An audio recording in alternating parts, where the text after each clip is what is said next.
Warning, the following video has not been approved by the Comic Code Authority and is intended for mature audiences. Viewer discretion is advised.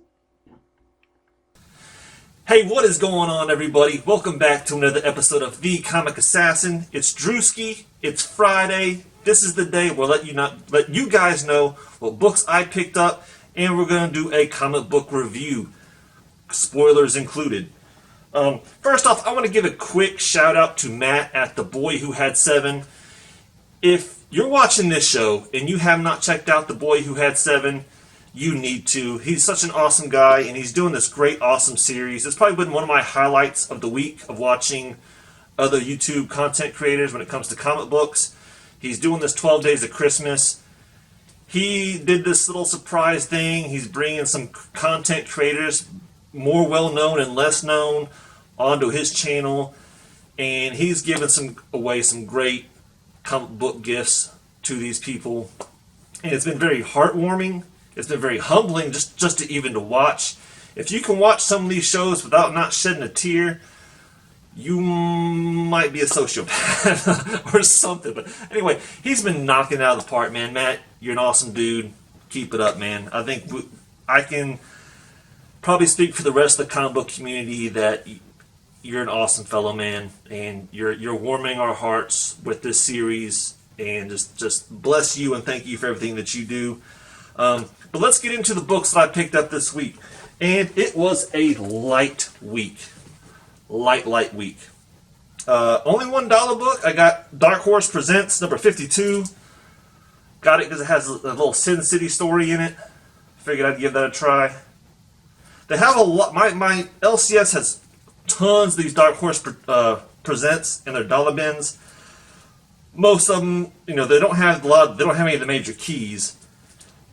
But yeah, I figured if I see one that has some of these Sin City stories in it, I'll pick it up. This one I picked up because it's one that I don't have, and I got it because it's one of those controversial books. Pretty much got it for cover, and that is that a Universe X Spidey number 1. So, and I could be mistaken, but I believe this is the one that has like all the writing in the bindings of the books that was kind of like a shot out to somebody else, or a little stab at somebody else. But yeah, I'm glad to have that in my collection. So the new books that I got, How to Go with Spawn 303. I am so backlogged when it comes to Spawn, but I do plan on catching up here soon. But I'm still picking up. First off, I'm still rocking at their $2.99 covers, man. I mean, that's almost an incentive in itself. You want to sell me a book? Make it cheaper. All right? Going to DC, I got Batman 84. I got the Matina cover. And honestly, Matina isn't doing it for me anymore. It's not a bad-looking cover, don't get me wrong. But, for $1 extra for the cardstock, I would have probably gone with cover A on this one. But I told my LCS a long time ago that I would like to have Matina covers pulled, right? Because that's when Matina was heating up. That was kind of a pre-controversy type stuff. And I just haven't told them to quit pulling it for me. I'm probably going to. In fact, I'm going to. But yeah, if you tell your LCS to pull something for you and they pull it, go ahead and just bite the bullet. Even if you're not a big fan of it, just go ahead and do it. Because they're doing you a favor by pulling it for you. And it's kind of a shady move to put it back on the shelf. So yeah, I picked that one up. I did get the Year of the Villain Infected little run, Deathbringer number 1. And only one Marvel book this week. And I'm a Marvel guy, right? Only one Marvel book this week, and that was Conan Serpent War number 1. And, the art looks pretty good. I mean, the artwork's pretty good. But mainly, I got this book because of this character right here. I mean, obviously, Moon Knight, because love me some Moon Knight. But Dark Agnes, because I haven't heard anybody even really talking about it. And it wasn't on the Key Collector app either. That this apparently is the first appearance of Dark Agnes in the Marvel Universe. And there is some possible hype behind her because she's going to have her own series in 2020. So, yeah, I mean, I think she was in comics before, but I do believe this is her first appearance in the Marvel Universe. So, it may pay out. Who knows?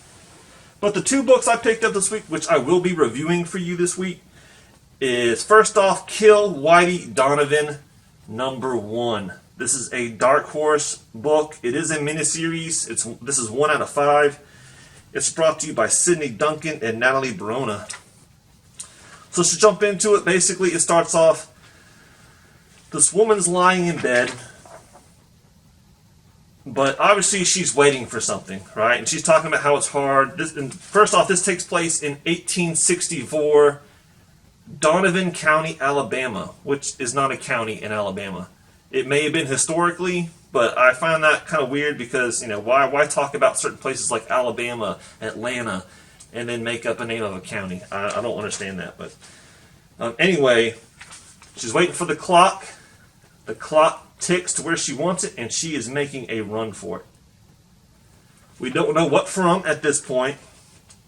Has a little flashback scene with her and her mom on the train, I guess when they're arriving to this town, and the mom's saying, hey, we have this opportunity to be like members of the high society in this county. I guess her father is the doctor, or going to be the doctor, so there's potential to be like, some of the higher ups. Anyway, it turns out that they own slaves.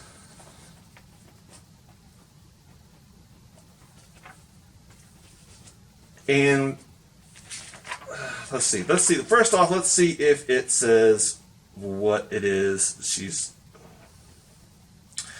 So here is the story, and this is what it leaves it for a lot of interpretation. I wish it would tell you more, but basically, she's looking for Jim Whitey Donovan.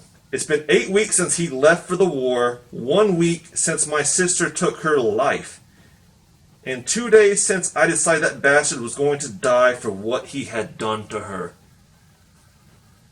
So he left for the war. Weeks later, her sister commits suicide, and she's blaming him. All right, and she's making a run for it. Basically, she's out for revenge. So she goes. She's sneaking out. Here's the guard dog. She's trying to be, careful not to wake up the dogs. And basically, she goes to the slave quarters, and the girl that you see earlier is kind of waiting for her, and she's like, I didn't think that you would show. Basically, then some other slaves get involved, and I guess it's like the mama, and she's like, no, you ain't going nowhere. You're getting back in that house. If we all get caught, we're gonna get whipped. Anyway, she shows her a letter, and I guess it kind of makes the mom think a little bit about what they're doing, and she's like, if you're going for revenge, you're gonna find nothing but despair, And basically, they're getting ready to leave, and then another guy who is also a slave, he's like, if you run and he finds out that we let you run, we're all in trouble. So he rings the alarm bell, right? He's like, we're not all going to get punished because you want to run for freedom. And apparently, the slave has a bone to pick too. Not necessarily with the guy that the white woman is going for. She's going to go look for her mama up north. Basically, they ring, they sound the alarm, and they're like, let's go. And so they leave. The one woman starts going one way, the other one's like, no, let's go this way. And she falls. The dogs get a hold of the slave, but the girl comes, and she's got a gun, right? So she's got a gun. She takes care of the dogs, and they're still running. And they find a train station, and she's like, and the slave in this story, she's like, we're supposed to be going north. She's like, no, we're going to go south for a few miles. That will throw them off our scent, and then we'll start going north. Anyway, they're talking back and forth, and apparently they're not friends. And, at first you thought they might be friends, but apparently they're not. So they're sitting here and they're having this back and forth banter. And you can tell that they're two individuals on their own individual missions. The white woman's like, "Hey, you don't have to carry my bag." She's like, "Yes, I do, because we have to make appearances, right? Like, people aren't going to question us if I'm carrying your bags. They're going to assume that I'm your slave." Anyway, they hear a noise like a blam, like a gunshot on the railroad, and then all you see is the slave takes a slug to the chest, right? And then it ends with these guys staying over with the gun. Don't know if she dies, don't know nothing, and that's it.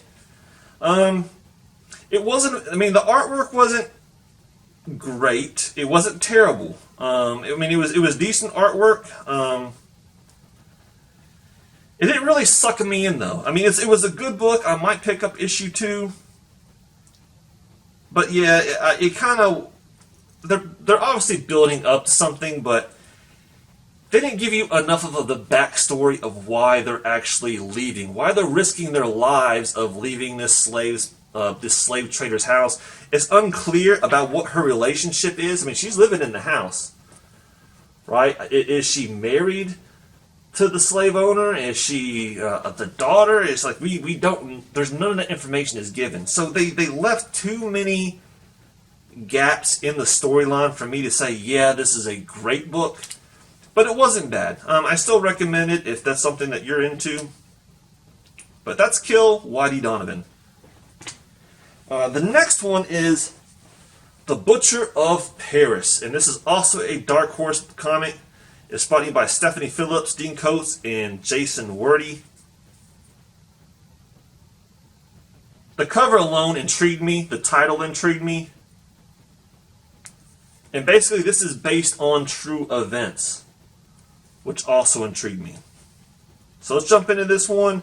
Basically it starts off 1944, Nazi-occupied Paris. You see this guy running, and he gets caught. And basically he's like saying, I didn't do anything. And what did the guy say? He said, no, nothing wrong. He said, innocent men don't run, and guilty men shouldn't run so slowly. Anyway, they pick him up, and basically there's this ring within Paris that's helping the Jews escape, right? And this Gestapo, right, the Nazis, are trying to break down this ring.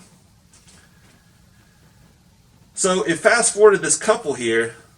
They're at this guy's house, and they're like, we only have like 30,000 francs. I guess you don't really know what they're doing yet, but basically, I guess they're trying to buy their way out of the city. This might be a part of the network, the little smuggling ring that they're talking about. And the guy's going over, and he's like, it's. I suppose it's ironic, but freedom is seldom free, is it? All you see are these needles and stuff, right? It's like, okay, what's going on? And then it jumps to this news reporter place. They're sitting there. They're trying to solve some case. So I guess they're the detectives. And then there's just Gestapo walks in. They got the guy they just arrested. And they're like, hey, what's going on? And pretty much they're like, mind your own business. Like, this has nothing to do with you. And then the woman comes in, the wife of the man that was just arrested, but she's on thin ice of not getting arrested herself. And she's like, I'll give you 50,000 francs to let my husband free. And he's like, 100,000 francs, and I'll have a conversation with him. And apparently they're going to take more, but, he's going to take all their money. He's a Nazi. He's going to take all the money, and no good's going to be left for them. But anyway, he talks to the guy, and basically what he tells them is, let's see, where does it say it? Oh, basically he's telling that he wants them, they're going to release him because they want him to bring in information about who are the leaders of this network. right? We want to break down this Jew smuggling thing. We want to shut it down. They give him a name. Apparently, there's barber shop where it's kind of like the headquarters for this ring, but I guess they haven't had the evidence to go in and take these people out. He's like, go in, get names, tell me everything you know. He goes in, and this is the guy's name who you want to talk to, right? So it's a undercover sting by the Nazis. They go in. Here's the guy that he's wanting to talk to. And, he's sweating. He's like, please, I just want to get out of the city. Here's my papers and blah, blah, blah. And anyway, the guy's like, look, this is where you want to go. Be there at a certain time. And we'll see what we can do, right? So obviously he goes back to the Nazis with this information. He's going to the address that he was sent to. The Nazis like, hey, you better give me the information that I want, if you ever want to see your wife again, type of thing. And he knocks on the door, and basically it's that same guy that we saw that was pulling out the box of needles, right? So, a little time later, there's his family across the street. They're all making dinner, whatnot, and then he's like, what's that smell? Like, are you burning the food? She's like, no, it's got to be something else burning. They look across the street, and there's smoke billowing out of this house. And she's like, hey, should we call the cops? Anyway, cops come, and everybody's just coming out of the house, like, just looking all sick, like, oh my God, I can't believe what I'm seeing, etc., etc., like... Anyway, they call in the detectives, that were in the office. They called in the detectives. They arrive. And he says, we've only found 18 so far. And he's like, what are you, 18 what? What are you talking about?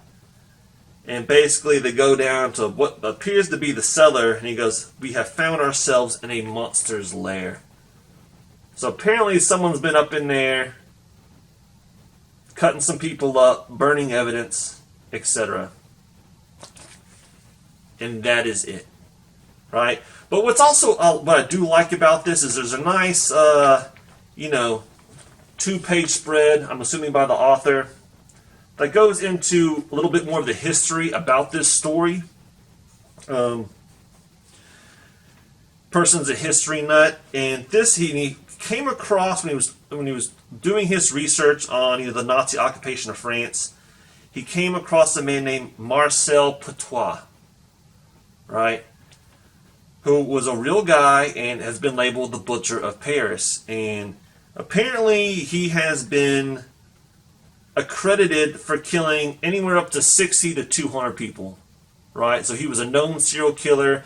He was, but it goes into more detail about it. Like, how could someone do something like this in as such a horrific time as World War II and the Nazi occupation, to use that as a way to do their serial killings? It's pretty deep. I enjoyed this book. I enjoyed it for many reasons. I wish it would have been a little bit more intense. It was very subtle in a lot of ways, but what I really like is that they're using a different medium to portray history. When it comes to history, we all want our young ones and even young adults and adults to remember what happened, remember the horrific things that have happened throughout human society, especially within the last 100 years, right? But history is one of those things that you either love it or it can bore you to death. And I like that they're using a different approach by finding a medium which might attract other people that it normally wouldn't, to say, hey, this is kind of the sick stuff that happened. I mean, even though it's a fictional portrayal, it's talking about real stuff. So I appreciate that. I think, kudos on Dark Horse. I'm interested to keep reading this one. I thought it was a pretty good story, but also knowing that it actually has that historical, component to it makes it even better for me. So that's it, guys. Let me know what you think about the books I picked up, what you think about the books I reviewed, as well as what books did you pick up. Have you read anything that you liked or disliked? I would love to know. With that being said, y'all, this is the Comic Assassin.